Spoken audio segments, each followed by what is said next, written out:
단계의 바세린을 발라주면 피부 보호막을 형성해주면서 피부 속 수분 증발을 막아주는 효과가 있어요. 그래서 건조한 겨울철 보습에 특히 효과가 좋죠. 겨울철 피부 고민 1000원으로 해결해드리겠습니다. 오늘은 의사로서 제가 실제로 환자분들께도 자주 알려드리는 겨울철 바세린 활용법을 알려드리겠습니다. 우선 겨울철 바세린 바르세요 라는 말은 다들 들어보셨을 거예요. 그런데 왜 바세린이 좋을까요? 바세린 용기에 보면 이렇게 적혀 있어요. 스킨 프로텍턴트. 이게 무슨 말이냐 하면요, 피부를 보호해준다는 거잖아요. 바세린이 그렇게 효과가 좋다고 하는 이유는 바로 피부 보호막을 형성해주는 기능 때문이에요. 스킨케어 마지막 단계에 바세린을 발라주면 피부 보호막을 형성해주면서 피부 속 수분 증발을 막아주는 효과가 있어요. 그래서 건조한 겨울철 보습에 특히 효과가 좋죠. 건조함, 수분 증발은 잔주름 발생의 원인이 될 수 있기 때문에 보습을 충분히 하고 눈가나 입가 부위에 바세린을 발라주게 되면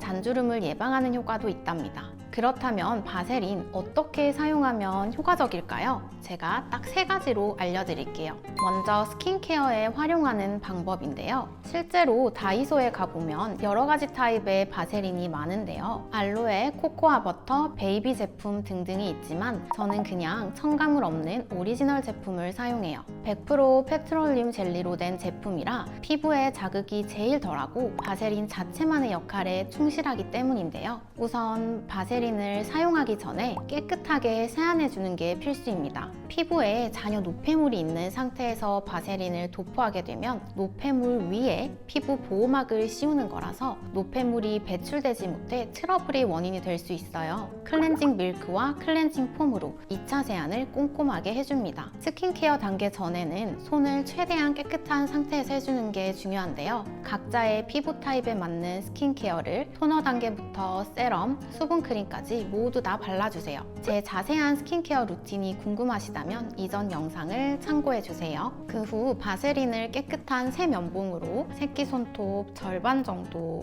용량만큼 덜어서 손바닥에 덜고 체온으로 충분히 녹여주세요. 손바닥 전체에 녹은 바세린이 이렇게 묻어 있을 거예요. 이걸 얼굴 전체에 부드럽게 누르듯이 도포해주세요. 피부에 막을 한 겹 씌운다는 느낌으로 얇게 펴발라주시면 됩니다. 입가 같은 각질 부각이 심한 부위나 눈가, 목주름 같은 잔주름 예방이 필요한 부위는 바세린을 얇게 한 겹 더 덧발라주는 것도 좋아요. 스킨케어 단계에서 비타민C, 나야시나마이드, 레티놀, 판테놀 같은 성분들을 먼저 발라줄 경우 해당 기능성 성분들이 흡수를 도와줄 수 있어 궁합이 아주 좋습니다. 지금까지는 얼굴 스킨케어에 바세린을 어떻게 활용하는지에 대한 설명이었고요. 이뿐만이 아니라 바세린을 다양하게 활용할 수 있는데요. 그 활용법에 대해서 2가지 더 알려드릴게요. 먼저 손발 뒤꿈치 각질 케어인데요. 잠들기 전에 보습크림을 충분히 바르고 그 위에 바세린을 얇게 도포해주세요. 심하게 갈라진 부위는 한 겹 정도 더 덧발라 주어도 좋아요. 그 위에 면 양말, 면 장갑을 착용하고 잠자리에 듭니다.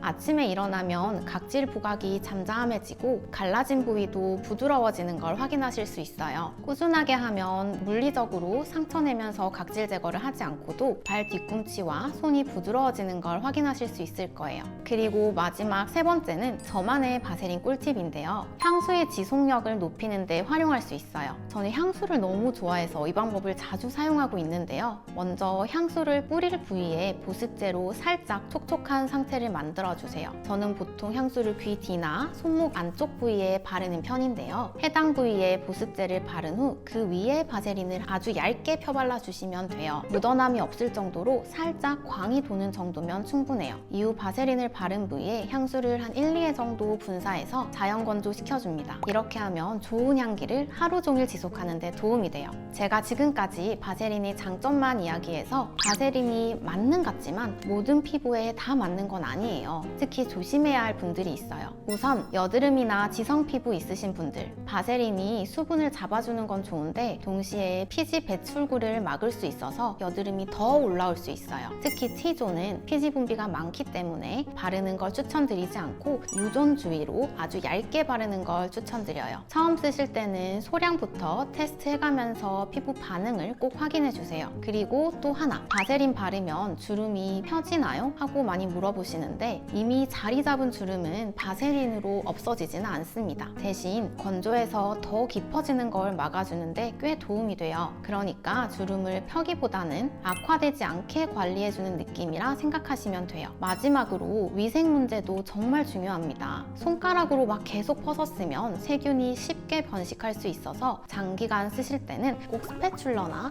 면봉으로 떠서 사용하시는 게 훨씬 위생적이에요. 이런 작은 부분이 트러블을 예방하는데 큰 차이를 주기도 해요. 마지막으로 제가 다이소에서 직접 구매한 제품들을 소개해 드릴 건데요. 바세린 오리지널 제품, 이 제품은 만능으로 여기저기 사용하기가 너무 좋은 제품이고요. 그리고 바세린 팩 3가지를 제가 사용을 해봤는데요. 먼저 세라마이드가 포함된 집중 보습 라인, 그리고 마데카소사이드가 포함된 영양 보습 라인, 히알루론산이 포함된 수분 충전 라인, 이렇게 3가지가 있어요. 이 중에서 세라마이드와 마데카소사이드는 직접 써봤을 때 약간 좀 점성이 있고 영양감이 좀 풍부한 제품이었고요. 반면에 히알루론산이 포함된 수분 충전 라인은 그야말로 수분 충전, 좀 더 묽고 가볍게 데일리로도 사용해도 좋을 정도의 제품이었어요. 3가지 타입 모두 바세린 팩이라 확실히 건조함을 잡는 데 도움이 많이 되었으니 이런 바세린 오리지널 제품 사용하기가 너무 불편하신 분들은 해당 팩 제품들 사용해 보시길 추천드립니다. 자, 오늘은 바세린 꿀팁들 몇 가지를 알려드렸는데 진짜 이것만 알아도 겨울 보습이 훨씬 편해질 거예요. 바세린에 대한 더 궁금한 점 있으면 댓글로 편하게 남겨주세요. 이번 겨울은 그냥 1000원 보습으로 끝내봅시다. 안녕!